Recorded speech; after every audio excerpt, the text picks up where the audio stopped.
Al fin de los 1000 años, Cristo regresa otra vez a la tierra. Le acompaña la hueste de los redimidos y le sigue una comitiva de ángeles.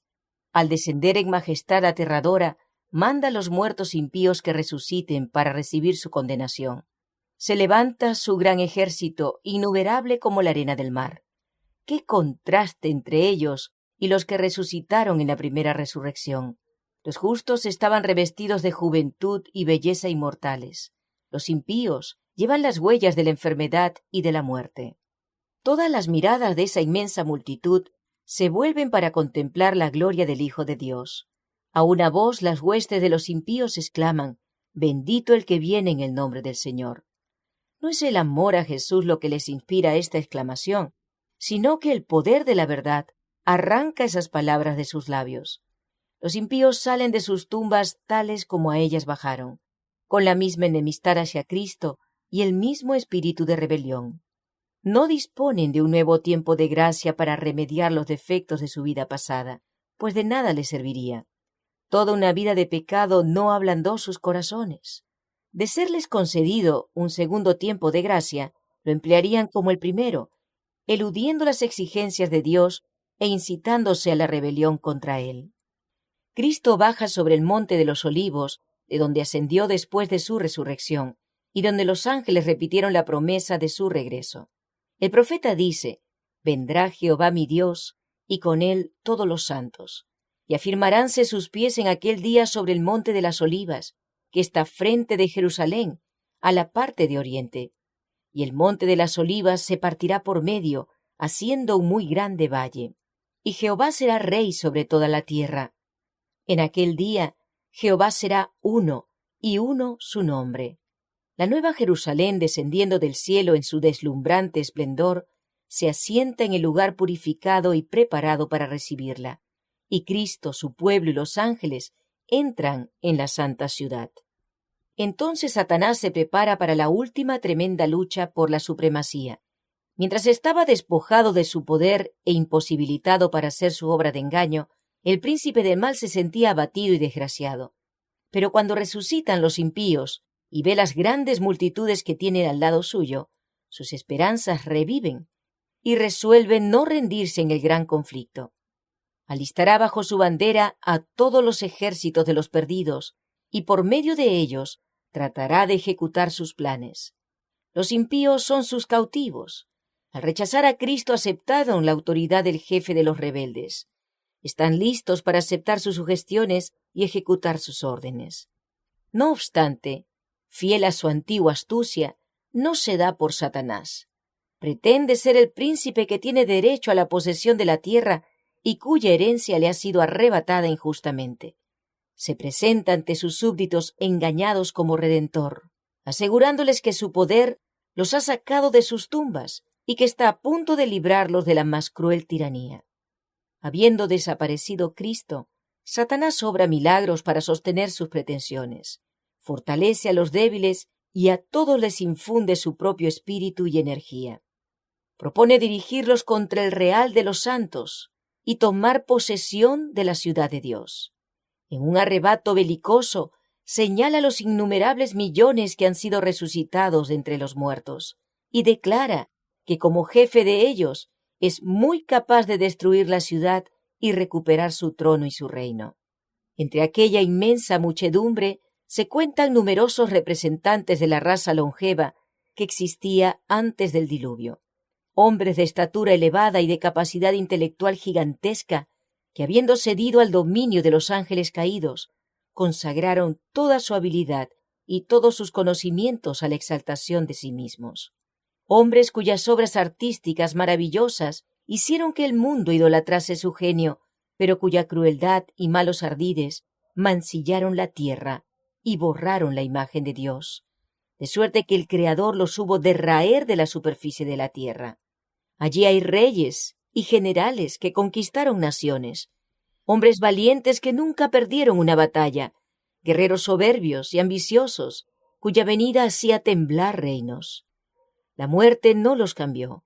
Al salir de la tumba, reasumen el curso de sus pensamientos en el punto mismo en que lo dejaran. Se levantan animados por el mismo deseo de conquista que los dominaba cuando cayeron. Satanás consulta con sus ángeles y luego con esos reyes, conquistadores y hombres poderosos.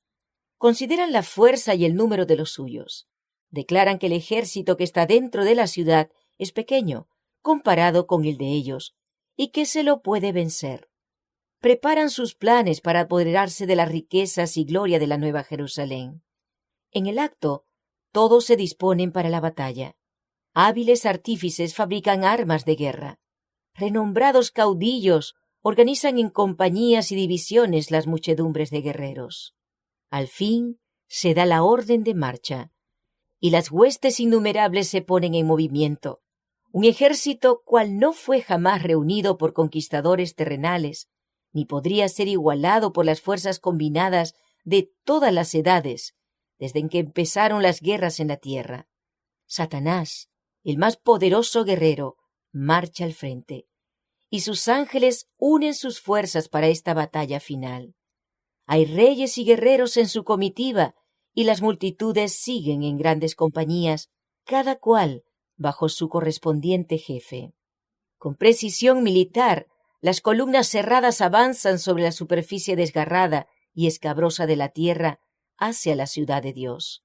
Por orden de Jesús, se cierran las puertas de la Nueva Jerusalén, y los ejércitos de Satanás circundan la ciudad y se preparan para el asalto. Entonces Cristo reaparece a la vista de sus enemigos. Muy por encima de la ciudad, sobre un fundamento de oro bruñido, hay un trono alto y encumbrado. En el trono está sentado el Hijo de Dios, y en torno suyo están los súbditos de su reino.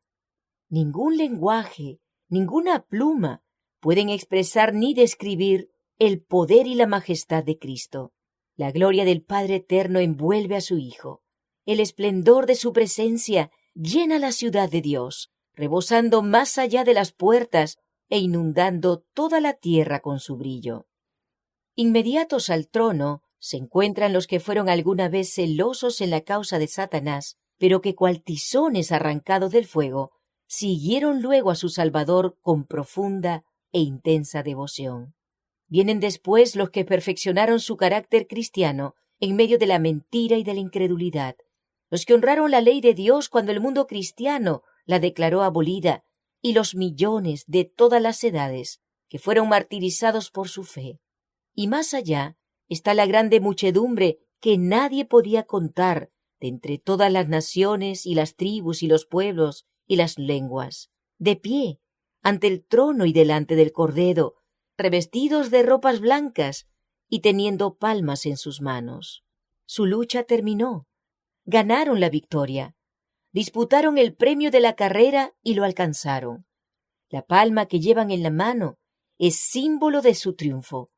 La vestidura blanca, emblema de la justicia perfecta de Cristo, que es ahora de ellos. Los redimidos entonan un canto de alabanza que se extiende y repercute por las bóvedas del cielo. Atribúyase la salvación a nuestro Dios, que está sentado sobre el trono y al Cordero. Ángeles y serafines unen sus voces en adoración. Al ver los redimidos el poder y la malignidad de Satanás, han comprendido como nunca antes que ningún poder fuera del de Cristo habría podido hacerlos vencedores. Entre toda esa muchedumbre, ni uno se atribuye a sí mismo la salvación, como si hubiese prevalecido con su propio poder y su bondad. Nada se dice de lo que han hecho o sufrido, sino que el tema de cada canto, la nota dominante de cada antífona es salvación a nuestro Dios y al Cordero. En la presencia de los habitantes de la tierra y del cielo reunidos, se efectúa la coronación final del Hijo de Dios.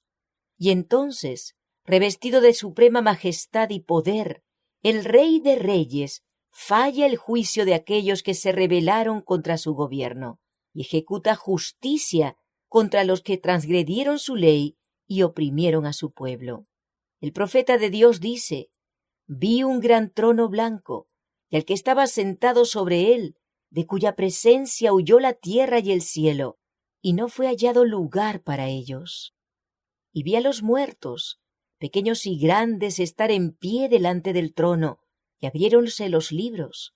Abrióse también otro libro, que es el libro de la vida, y los muertos fueron juzgados de acuerdo con las cosas escritas en los libros, según sus obras. Apenas se abren los registros y la mirada de Jesús se dirige hacia los impíos, estos se vuelven conscientes de todos los pecados que cometieron. Reconocen exactamente el lugar donde sus pies se apartaron del sendero de la pureza y de la santidad, y cuán lejos el orgullo y la rebelión los han llevado en el camino de la transgresión de la ley de Dios. Las tentaciones seductoras que ellos fomentaron, cediendo al pecado, las bendiciones que pervirtieron, su desprecio de los mensajeros de Dios, los avisos rechazados, la oposición de corazones obstinados y sin arrepentimiento, todo eso sale a relucir como si estuviese escrito con letras de fuego. Por encima del trono se destaca la cruz, y como en vista panorámica aparecen las escenas de la tentación, la caída de Adán y las fases sucesivas del gran plan de redención.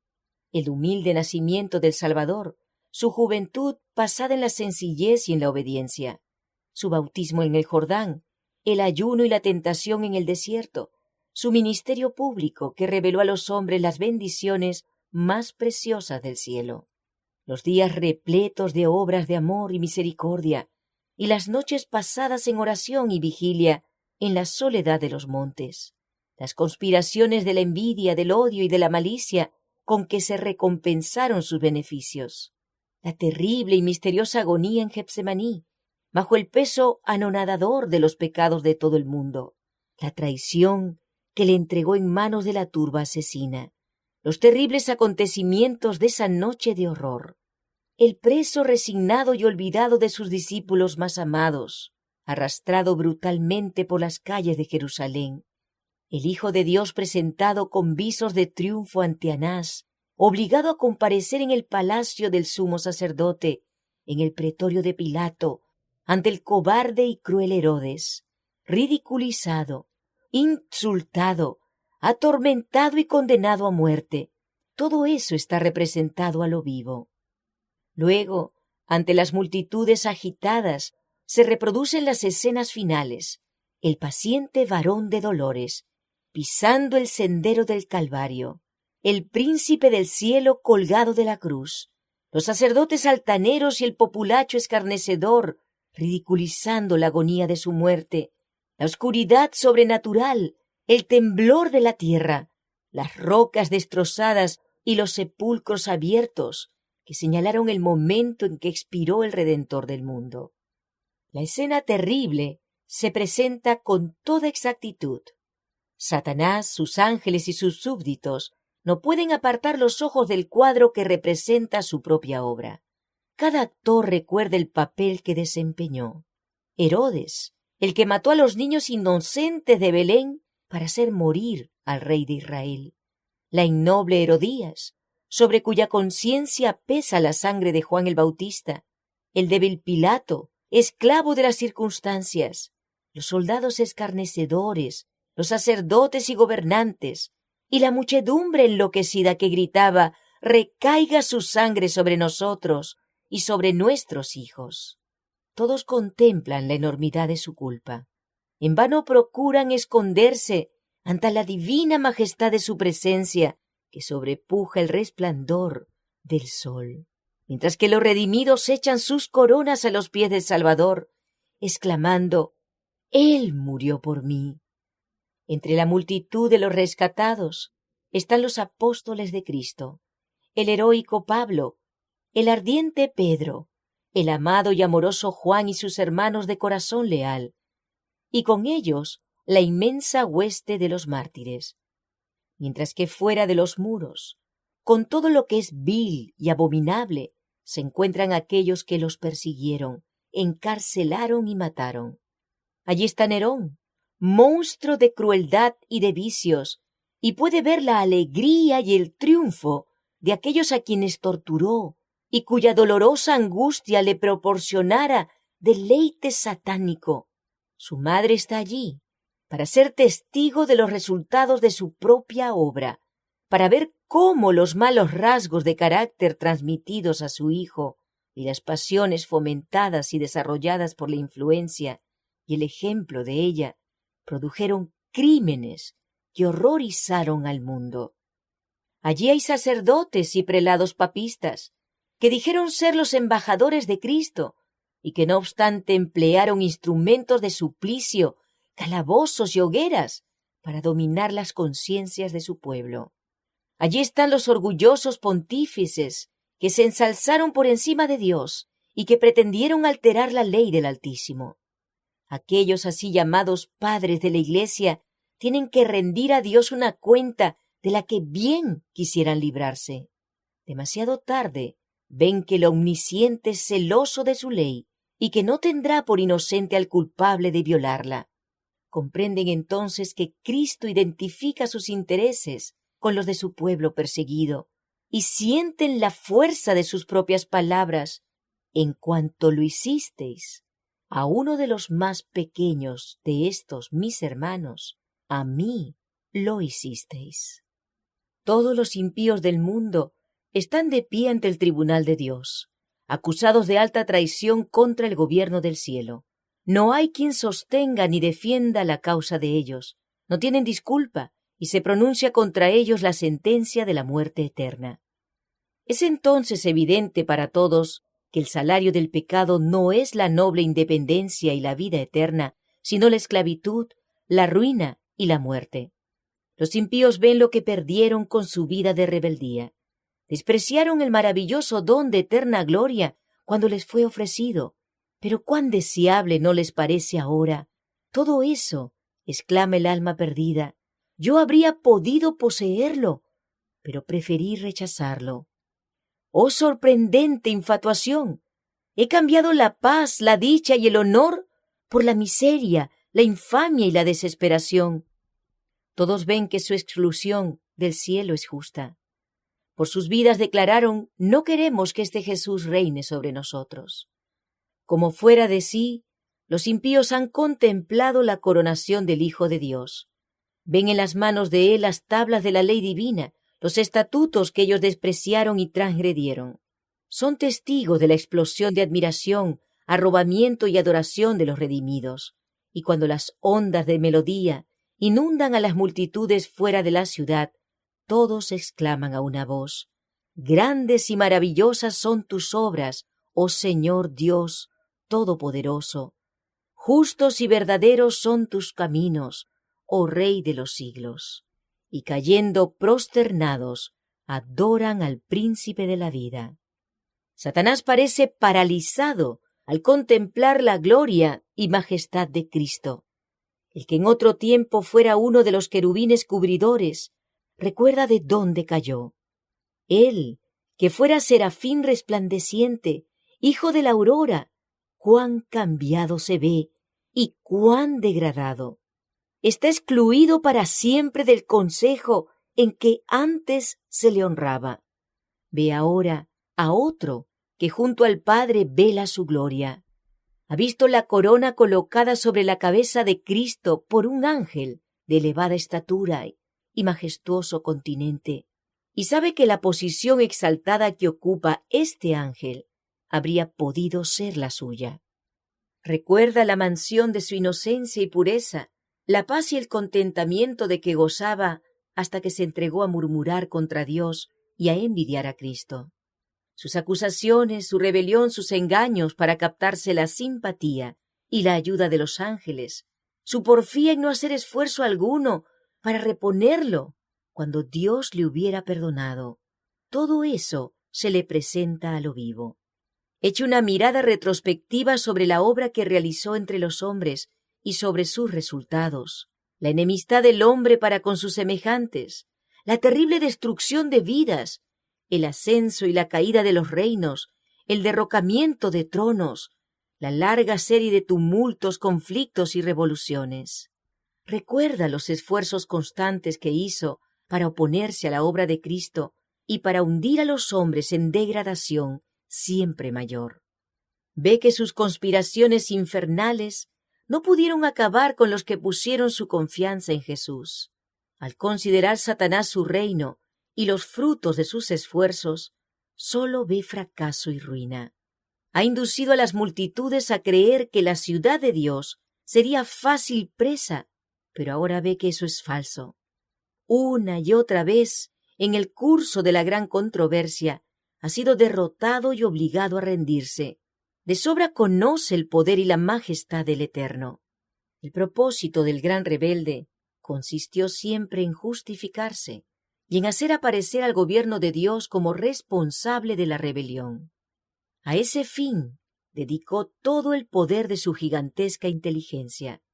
Obró deliberada y sistemáticamente y con éxito maravilloso para inducir a inmensas multitudes a que aceptaran su versión del gran conflicto que ha estado desarrollándose por tanto tiempo.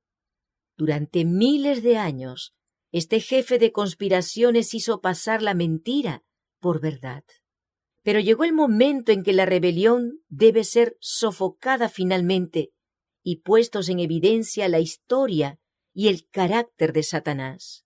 El archiengañador ha sido desenmascarado por completo y su último gran esfuerzo para destronar a Cristo, destruir a su pueblo y apoderarse de la ciudad de Dios.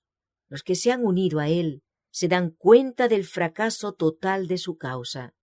Los discípulos de Cristo y los ángeles leales contemplan en toda su extensión las maquinaciones de Satanás contra el gobierno de Dios. Ahora se vuelve objeto de execración universal. Satanás ve que su rebelión voluntaria le incapacitó para el cielo. Ejercitó su poder guerreando contra Dios. La pureza, la paz y la armonía del cielo serían para él suprema tortura.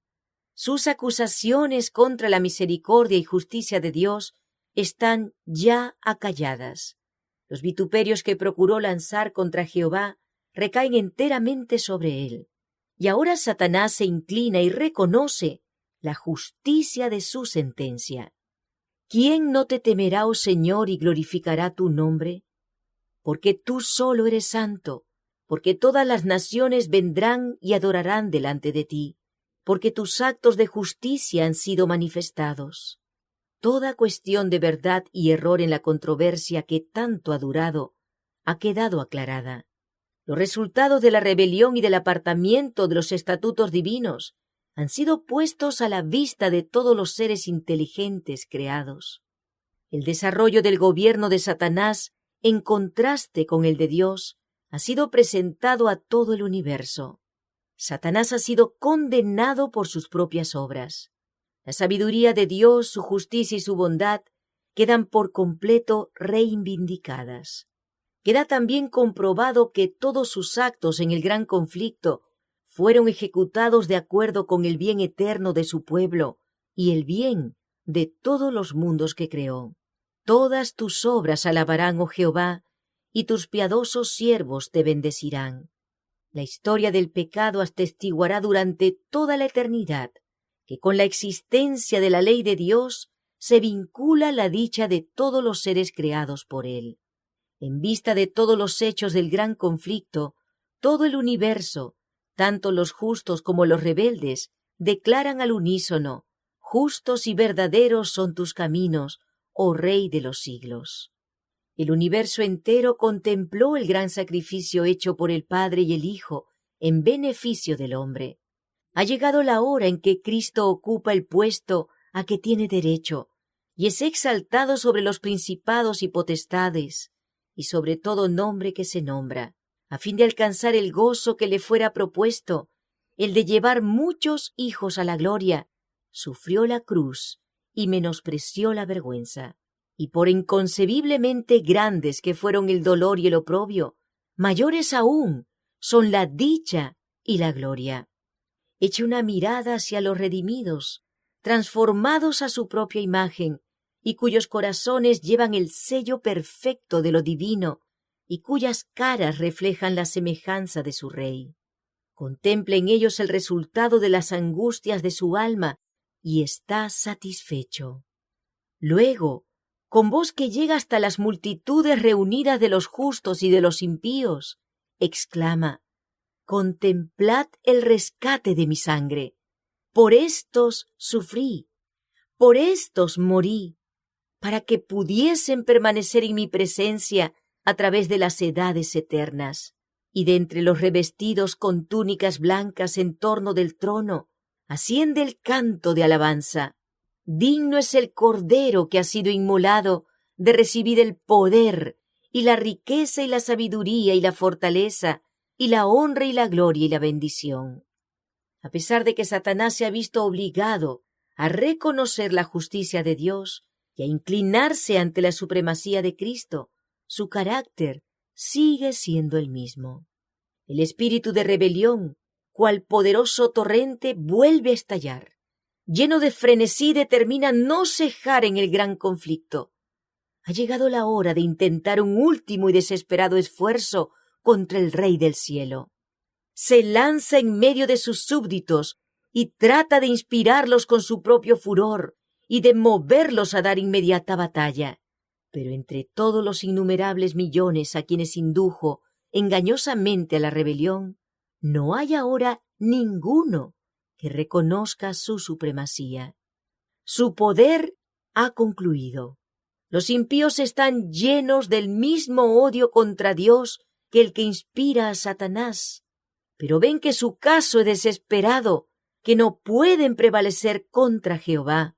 Se enardecen contra Satanás y contra los que fueron sus agentes para engañar, y con furia demoníaca se vuelven contra ellos. Dice el Señor: por cuanto has puesto tu corazón como corazón de Dios, por tanto, he aquí que voy a traer contra ti extraños, los terribles de las naciones, y ellos desenvainarán sus espadas contra tu hermosa sabiduría y profanarán tu esplendor. Al hoyo te harán descender, te destruyo, oh querubín que cubres con tus alas, y te echo de en medio de las piedras de fuego, te echo a tierra, te pongo delante de reyes para que te miren, te torno en ceniza sobre la tierra ante los ojos de todos los que te ven. Serás ruinas y no existirás más para siempre. Porque toda la batalla de quien pelea es con estruendo y con revolcamiento de vestidura en sangre, mas esto será para quema y pábulo de fuego. Porque Jehová está airado sobre todas las gentes e irritado sobre todo el ejército de ellas. Destruirálas y entregarálas al matadero. Sobre los malos lloverá lazos, fuego y azufre, con vientos de torbellinos será la porción del cáliz de ellos. Dios hace descender fuego del cielo. La tierra está quebrantada. Salen a relucir las armas escondidas en sus profundidades. Llamas devoradoras se escapan por todas partes de grietas amenazantes. Hasta las rocas están ardiendo. Ha llegado el día que arderá como horno. Los elementos se disuelven con calor abrasador. La tierra también, y las obras que hay en ella están abrasadas. La superficie de la tierra parece una masa fundida, un inmenso lago de fuego hirviente. Es la hora del juicio y perdición de los hombres impíos. Es día de venganza de Jehová, año de retribuciones en el pleito de Sión. Los impíos reciben su recompensa en la tierra. Serán estopa, y aquel día que vendrá los abrazará, ha dicho Jehová de los ejércitos.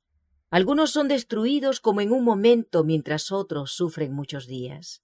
Todos son castigados conforme a sus hechos. Habiendo sido cargados sobre Satanás los pecados de los justos, tiene éste que sufrir no sólo su propia rebelión, sino también por todos los pecados que hizo cometer al pueblo de Dios. Su castigo debe ser mucho mayor que el de aquellos a quienes engañó.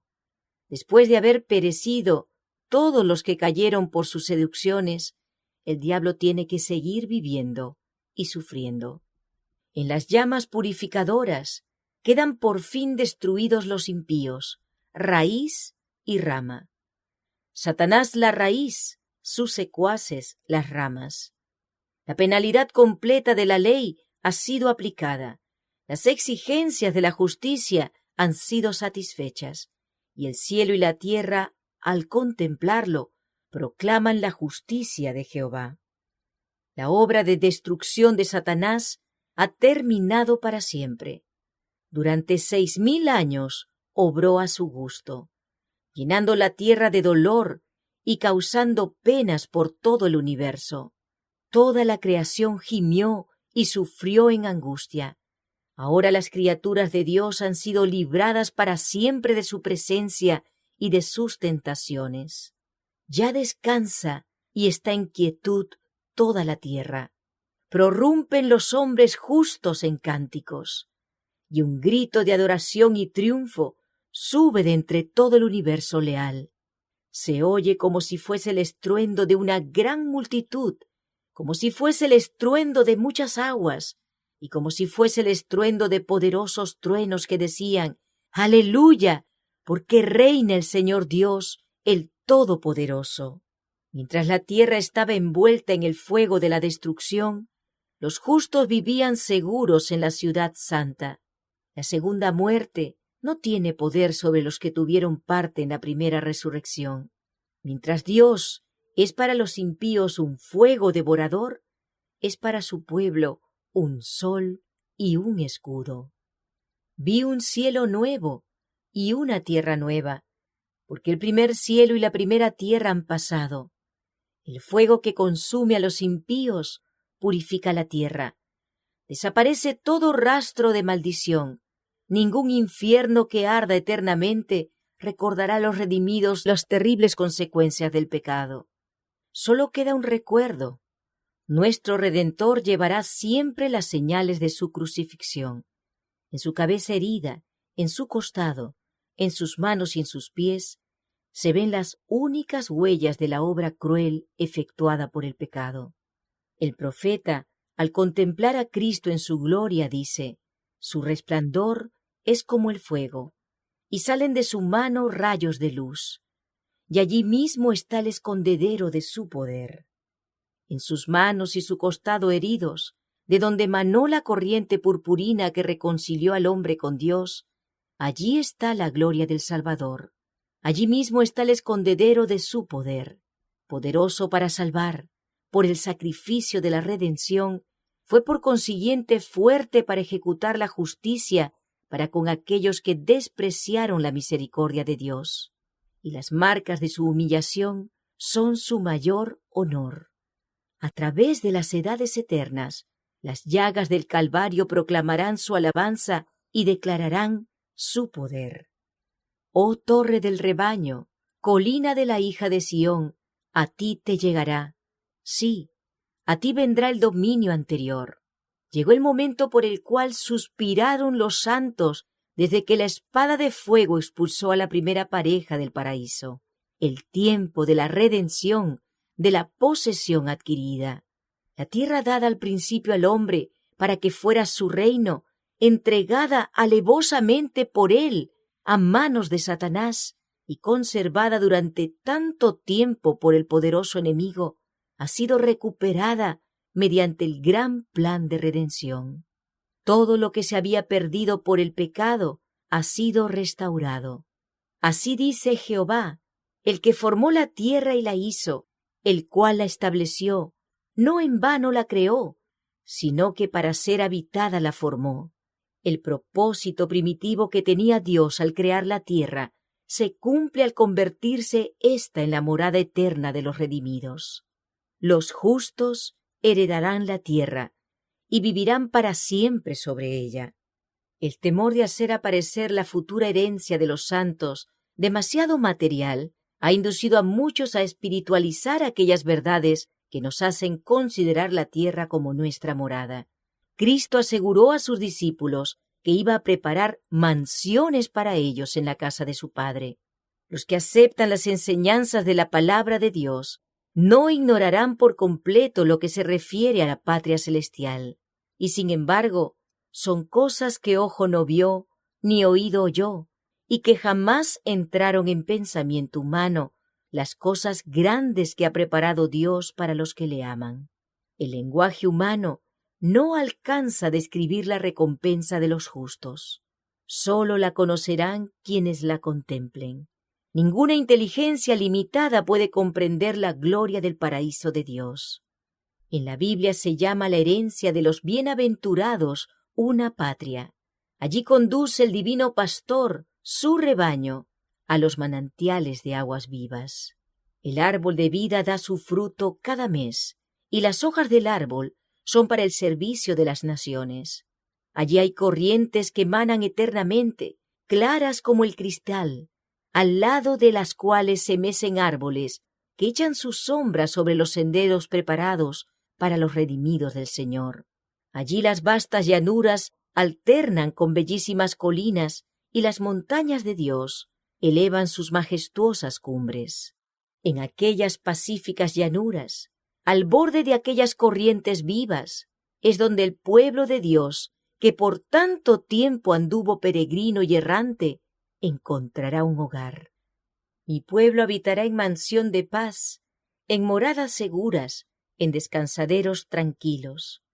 No se oirá más la violencia en tu tierra, la desolación ni la destrucción dentro de tus términos, sino que llamarás a tus muros salvación y a tus puertas alabanza.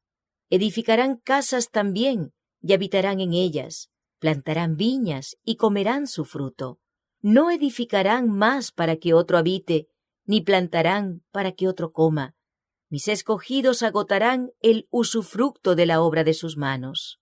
Allí se alegrarán el desierto y el sequedal, y el yermo se regocijará y florecerá como la rosa. En vez del espino subirá el abeto, y en lugar de la zarza subirá el arrayán. Habitará el lobo con el cordero, y el leopardo se sentará junto con el cabrito, y un niñito los conducirá. No dañarán ni destruirán en todo mi santo monte, dice el Señor. El dolor no puede existir en el ambiente del cielo. Allí no habrá más lágrimas, ni cortejos fúnebres, ni manifestaciones de duelo, y la muerte no será más, ni habrá más gemido, ni clamor, ni dolor, porque las cosas de antes han pasado ya. No dirá más el habitante estoy enfermo, al pueblo que mora en ella le habrá sido perdonada su iniquidad. Allí está la nueva Jerusalén, la metrópoli de la nueva tierra glorificada, corona de hermosura en la mano de Jehová y una diadema real en la mano de nuestro Dios. Su luz era semejante a una piedra preciosísima, como piedra de jaspe, transparente como el cristal. Las naciones andarán a la luz de ella, y los reyes de la tierra traen a ella su gloria. El Señor dijo, me regocijaré en Jerusalén, y gozaréme en mi pueblo. He aquí el tabernáculo de Dios está con los hombres, y Él habitará con ellos, y ellos serán pueblos suyos. Y el mismo Dios con ellos estará, como Dios suyo. En la ciudad de Dios no habrá ya más noche. Nadie necesitará ni deseará descanso. No habrá quien se canse haciendo la voluntad de Dios, ni ofreciendo alabanzas a su nombre. Sentiremos siempre la frescura de la mañana, que nunca se agostará. No necesitan luz de lámpara ni luz del sol, porque el Señor Dios los alumbrará. La luz del sol será sobrepujada por un brillo que sin deslumbrar la vista excederá sin medida la claridad de nuestro mediodía.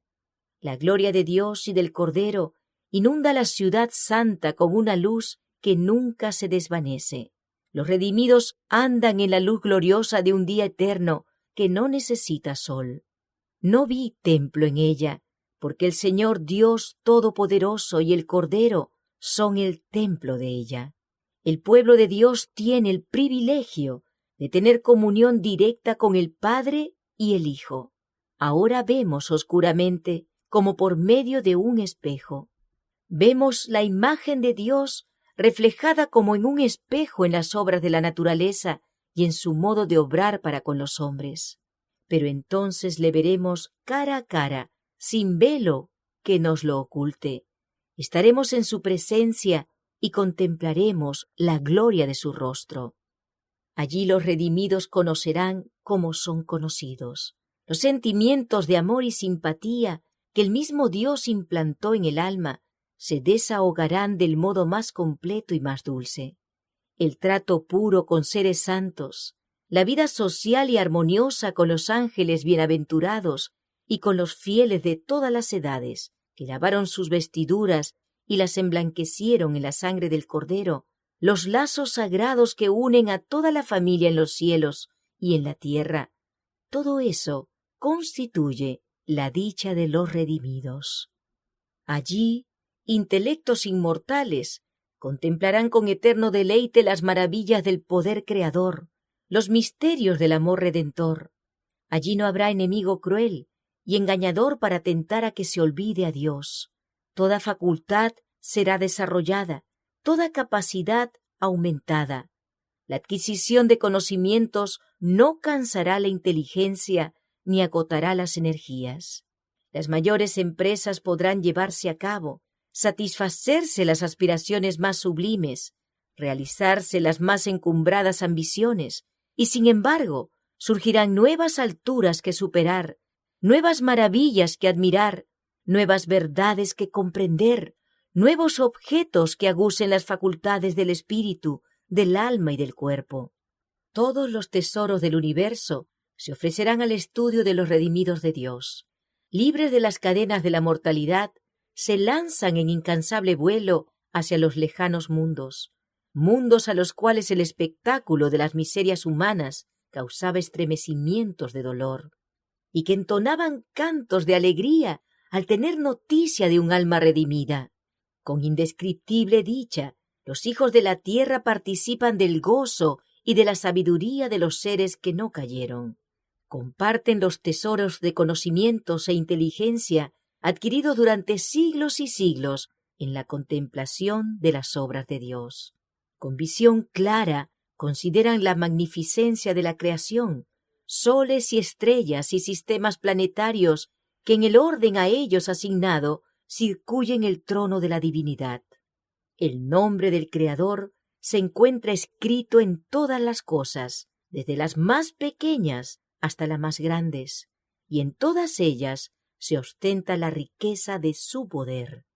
Y a medida que los años de la eternidad transcurran, traerán consigo revelaciones más ricas y aún más gloriosas respecto de Dios y de Cristo. Así como el conocimiento es progresivo, así también el amor, la reverencia y la dicha irán en aumento. Cuanto más sepan los hombres acerca de Dios, tanto más admirarán su carácter. A medida que Jesús les descubra la riqueza de la redención y los hechos asombrosos del gran conflicto con Satanás, los corazones de los redimidos se estremecerán con gratitud siempre más ferviente, y con arrebatadora alegría tocarán sus arpas de oro. Miriadas y millares de voces se unirán para engrosar el potente coro de alabanza. Y a toda cosa creada que está en el cielo y sobre la tierra y debajo de la tierra y sobre el mar, y a todas las cosas que hay en ellos, las oí decir: bendición y honra y gloria y dominio al que está sentado sobre el trono y al Cordero, por los siglos de los siglos. El gran conflicto ha terminado. Ya no hay más pecado ni pecadores. Todo el universo está purificado. La misma pulsación de armonía y de gozo late en toda la creación. De aquel que todo lo creó manan vida, luz y contentamiento por toda la extensión del espacio infinito, desde el átomo más imperceptible hasta el mundo más vasto. Todas las cosas animadas e inanimadas declaran en su belleza sin mácula y en júbilo perfecto que Dios es amor.